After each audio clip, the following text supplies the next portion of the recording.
உங்கள் அனைவருக்கும் 76ஆம் ஆண்டின் இந்திய குடியரசு தின நல்வாழ்த்துக்களை பகிரும் தமிழ் இலக்கிய பேரவையின் சார்பில் வழக்கறிஞர் எஸ். சௌந்தரராஜன். உண்மையான ஜனநாயகம் இந்தியாவில் இல்லை. இங்கு நடப்பது வெறும் ஜனநாயக பொம்மலாட்டம்.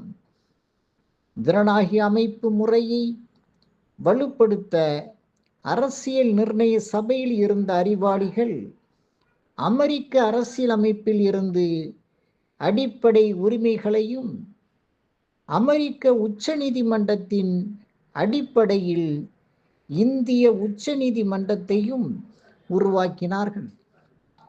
பிரிட்டனின் நாடாளுமன்ற உரிமை, அயர்லாந்தின் அரசு செயல் திட்ட வழிகாட்டு கொள்கை, ஜெர்மனியின் குடியரசுத் தலைவரின் அவசரகால கொள்கை, ஜெர்மனியின் குடியரசுத் தலைவரின் அவசரகால அதிகாரங்கள், கனடாவிலிருந்து மத்திய மாநில எஞ்சிய அதிகாரங்கள் நம் இந்திய அரசமைப்பு சட்டத்தில் இறக்குமதி செய்யப்பட்டன.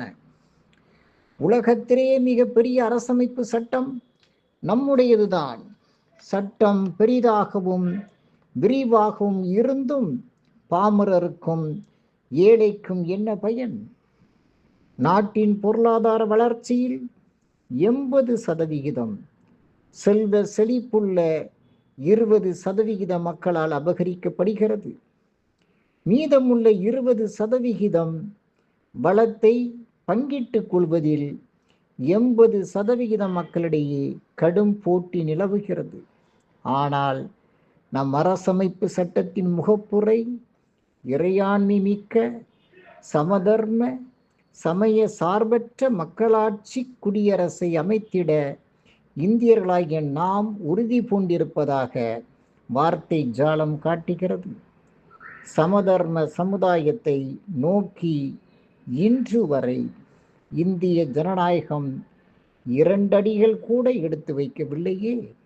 சமதர்ம சமுதாயத்தில் குடிசை கூட இல்லாத குப்பனும் ஹெலிகாப்டர்கள் மாடியில் இறங்கும் வசதிகளோடு வாழும் அம்பானிகளும் எப்படி இருக்க முடியும்?